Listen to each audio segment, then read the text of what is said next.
கொஞ்சமாவது அறிவு வேணும். வ.உ. சிதம்பரனார் வந்து ஜாதி சங்க தலைவரா? காமராஜர் ஜாதி சங்க தலைவரா? பசுமன் முத்துராமலிங்கம் ஜாதி சங்க தலைவரா? ஏன்டா கேவலப்படுத்துறீங்க? அவரு தான் ஜாதிக்காக உழைச்சு, தான் ஜாதிக்காக தியாகம் பண்ணி, தான் ஜாதிக்காக உயிரை விட்டாரா?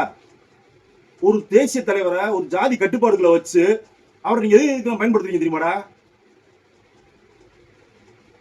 மணமகன் தேவை விளம்பர பதாகையில அவர் படத்தை வச்சு பயன்படுத்துறீங்க.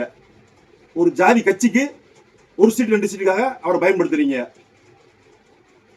அவர் பேரை சொல்லி பயன்படுத்துற யாராவது அந்த ஜாதி சங்கத்தை சார்ந்த கல்லூரிகள்லயோ பள்ளிக்கூடங்களையோ இலவசமா சீட்டு வழங்கியிருக்கீங்களா?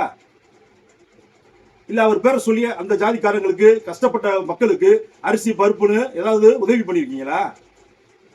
உங்களோட சுய லாபத்துக்காக, அரசியல் உள்நோக்கத்துக்காக, உங்களோட வியாபார நோக்கத்துக்காக, உங்க வயிற்று பிழைப்புக்காக இன்னைக்கு தேசிய தலைவர் ஜாதி சங்க தலைவராக்கி அங்க விளம்பர பாதைக்க மரத்திலையும் போஸ்ட் கம்பிலையும் கட்டி விட்டு போயிடுறீங்க. அது காத்துல கீழே விழுந்துருது. அதை நம்ம கிராஸ் பண்ணி போகும்போது அந்த விளம்பர பாதையை எங்களை பார்க்க தோணல. அவங்க வரலாறை கேட்கும் போது உள்ளுக்குள்ள உங்களுக்கே ஒரு உணர்வு வரலையா? நாட்டுக்காக எதை தியாகம் பண்ணி, உயிரையே தியாகம் பண்ணி, ரத்தத்தை வியர்வையா சிந்தி உழைச்சு சிறைப்பட்டு அடிபட்டு சித்திரவதைப்பட்டு தனக்காக வாழாம தாய் தந்தையரை இழந்து மக்களுக்காக வாழ்ந்தவரை ஒரு ஜாதி கட்டுப்பாடுகளை வச்சு கேட்டா ஜாதி நாங்க தான் எங்க ஜாதி தலைவரை தலையில தூக்கி வச்சிடறோம், இதே தூக்கி வச்சிடறோம். டே நீங்க தலையில தூக்கி வச்சிடறோம்னா தரையில போட்டு மிதிக்காம இருந்தா போதும். ஒரு தேசிய கொடியை அவமதிச்சா அவர் மேல தேசிய வழக்கு போடுற நீங்க தானா முன்னுறுதுல சட்டம் ஏன் இந்த தேசிய தலைவர்களை அவமதிக்கிறதுனால ஏன் வழக்கை முன்னெடுக்க மாட்டீங்க?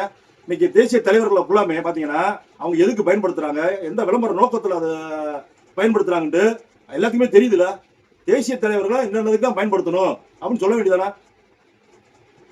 இன்னைக்கு நான் நடைபயிற்சி போகும்போது இந்த பாருங்க பாலத்துல ஒரு விளம்பர பாதை கிடக்கு. அது கடந்து போக எங்களுக்கு மனசு வரல. அது 4 பேர் மிதிச்சுட்டு போகும்போது எங்களுக்கு மனசு வேதனையா இருக்கு. ஏன் அந்த ஜாதி சங்க தலைவர் சொல்றீங்களே அந்த தலைவர் படத்தை வச்சு இலவச சட்ட ஆலோசனை மையம், இலவச மருத்துவ காப்பீடு, இலவச கல்வி கூடம் அமைச்சு கொடுங்க. அந்த ஜாதி சங்க தலைவர்னு சொல்லி அவங்க எதுக்காக பயன்படுத்துறீங்க? தேசிய தலைவர் இருக்க வேண்டிய இடத்துல போனோம்னா கட்சி தலைவர் இருக்காங்க. தேசிய தலைவர் நடு வீதியில தான் வச்சிருக்கீங்க. அவங்க வரலாறு கொஞ்சம் படிக்கடா. தான் தேவைக்கு மட்டும் பயன்படுத்திட்டு அதை தூக்கி எரிஞ்சிட்டு போகாதீங்க. கேவலமா இருக்கு. நாடு எதை நோக்கி பயணிச்சுக்கிறேன்னு உங்க பின்னாடி 4 பேர் ஜாதிக்காரங்க தெரியாம பாத்தீங்களா? அவனுக்கே நீங்க என்ன செஞ்சீங்க எனக்கு தெரியல. தயவு செய்து தேசிய தலைவர்களை நல்ல விஷயத்துக்கு மட்டும் பயன்படுத்துங்க. இப்படி விளம்பர பதவிகளை அவர் படத்தை போட்டு சாலையில தூக்கி எறிஞ்சிட்டு மரத்துல கட்டிட்டு கம்பியில மேல கயிறை கட்டிட்டு விளையாடாதீங்க.